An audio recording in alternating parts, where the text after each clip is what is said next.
March is here. What happens in March, you ask? Probably something important that I'm forgetting, but more importantly, it means that new video games are coming out, and I am here to tell you all about them. Here are March 2026's biggest game releases.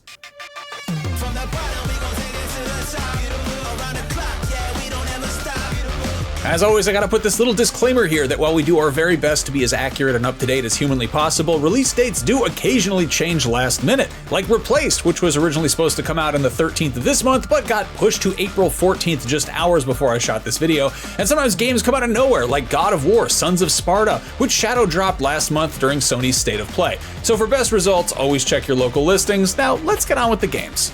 On March 3rd, you can send Scott Pilgrim and friends backwards and forwards in time in an all-new beat-em-up based on the hit comic turned hit Edgar Wright movie turned hit anime, and considering it is from the studio that gave us other beat-em-up arcade hits like TMNT, Shredder's Revenge, and Marvel Cosmic Invasion, it is in capable hands for beating things up. That one is on both PlayStation, Switch, PC, and Xbox Series. That same day, Legacy of Kain Defiance, the fifth and final entry in Crystal Dynamics' dark fantasy series, has been lovingly remastered with a slew of bonus features and quality of life improvements, and that one is coming to everything. On March 4th, you can become a multiplex mogul in Movierooms Cinema Management, a roller coaster tycoon-style sim all about building a venue that people can go to for magic, where somehow heartbreak feels real and stories feel perfect and powerful. Because here, they are. That one's on PC. On March 5th, the extraction-based reboot of Bungie's classic shooter Marathon finally hits PS5, PC, and Xbox Series, offering a hyper-colorful dystopian future that looks like a Powerade commercial set inside a gaming PC, starring a bunch of people dressed like prescription Nerf guns. And I mean that in a good way. In the life sim Pokemon Pokopia, you play as a Ditto masquerading as a human being so it can boss around its fellow Pokemon, which I thought was pretty warped to begin with, but my esteemed colleague Logan Plant tells me that the human being in question is supposedly the Ditto's dead trainer. If you have no ethical qualms about that premise, you can go nuts being the benevolent despot of your own Poke commune exclusively on Switch too. I thought it was kind of messed up that house cats will eat their deceased owner's eyelids, but imagine if your house cats impersonated you and then adopted a bunch of other pets. What the f***, man? Anyways, speaking of profanity, or cursing at least, Nevergrave, the Witch, and the Curse is a 2D Metroidvania roguelite, which we have a million of, but considerably less, where you can possess your enemies using your cursed hat a la Mario Odyssey, which is a pretty novel mechanic. Which curse do you think is in this game? I hope it's or perhaps cool. That one's on everything but Xbox One. On both Switches and PC, there is Ratcheteer DX, a lo-fi adventure with a cool Game Boy Color aesthetic, which can also be played in OG Game Boy Green, Game Boy Pocket Grayscale, and regular old emulator Black and White. It's very funny to me that the minimum PC requirements for this include 4 gigabytes of RAM, when most games for the original Game Boy were just a few dozen kilobytes. You know the biggest one? Wario 2 took a whole megabyte to fit that nasty man's big purple derriere on one little cartridge. Oh, great heavens! Anyway, if you want to make your backlog a bit more literal in the arboreal sense, you can get as busy as a beaver in the 1.0 release of Timberborn, the sandbox city builder, which certainly sounds like a damn good time based on the 20,000 positive Steam reviews it's already gotten in early access. If you'd prefer to undertake managerial tasks at industrious waterfront facilities but think video games about animals are bull, you might be better off with Docked. And also, calm down, that's a weird reaction. That one's about running a shipyard, and it's on PC, Xbox Series, and PS5. If you'd like to play a computer game in which you can mine and also craft, well, there are some options out there.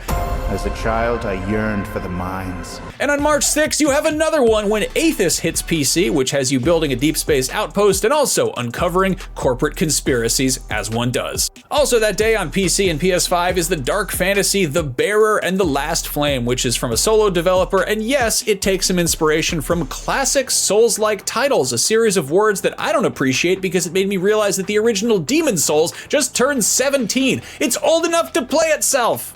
On March 10th, Ghost of Yotei Legends puts a supernatural spin on the samurai setting and introduces a new co-op multiplayer mode that'll have you joining forces with other players to take down giant monster versions of the Yotei 6, and if you are one of the many people who already owns Yotei, Legends is free as part of an update.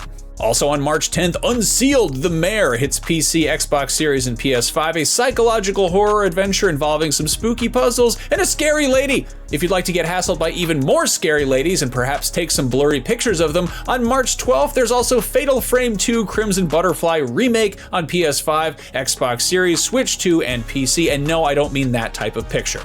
If you like swords and stuff, well jeepers, you'd probably like video games, and great news because a whole bunch of video games that are coming out that have swords in them. Greedfall 2, The Dying World further expands that fantasy realm, loosely based on 17th century Europe, and that one's on Xbox Series, PS5, and PC. Meanwhile, 1348 X Voto is a less fantastical but still historically fictionalized adventure set in 14th century Italy. That one's on PS5 and PC. And finally, just on PC, there is Solasta 2, the CRPG sequel based on the tactical tabletop game, which apparently did a pretty good job of adapting analog rules into a digital setting. If you enjoyed Baldur's Gate 3 and how it translated D&D rules, you might enjoy this as well. Or you might not. I don't know what you like. You're a person I've never met. Unless I met you, in which case, what's up?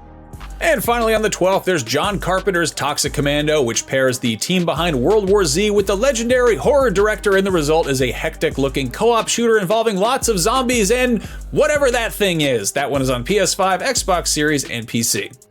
On March 13th, we've got a few especially big games. You can do some big home runs in MLB The Show 26 on PS5, Xbox Series, and Switch. You can make some big dudes roughhouse in WWE 2K26, or you can go fight some big creatures in the story-focused RPG Monster Hunter Stories 3 Twisted Reflection. Both of those are on the newer consoles as well as PC. On March 17th, there's the first-person psychological horror game Emotionless: The Last Ticket, which hits PS5 and Xbox Series. On March 18th, the stealth-based Shadow Tactics Blades of the Shogun sneaks onto Switch 2 almost a decade after it made its debut on PC and last gen. On March 19th, Crimson Desert hits PC, Xbox Series, and PS5, which is the single-player open-world RPG set in the same universe as the long-running MMO Black Desert Online, but there's a good chance you knew that already since this game was announced back in 2019 and has gotten sporadic coverage ever since. If you want to beat 'em up with some retro arcade sensibilities, Rushing Beat X Return of the Brawl Brothers is exactly that on PC, PS5, and Xbox Series, with a Switch 2 version arriving later on the 29th. Finally, on the 19th, Death Stranding 2 On the Beach washes up on PC, which will undoubtedly look even more impressive on a high-end machine than it did on PS5, and people will probably use mods to add some sort of weird stuff to the game, or take stuff out of the game and make it go do weird stuff elsewhere. Somebody please mod this into Death or Alive Stranding Extreme On the Beach Volleyball. I think that would be a good time. On March 24th, Ariana and the Elder Codex is an action RPG about a librarian who's really had it with overdue books and decides to take matters into her own hands using magic, I guess. That one's on both PlayStation, Switch, and PC, releasing sometime later this year.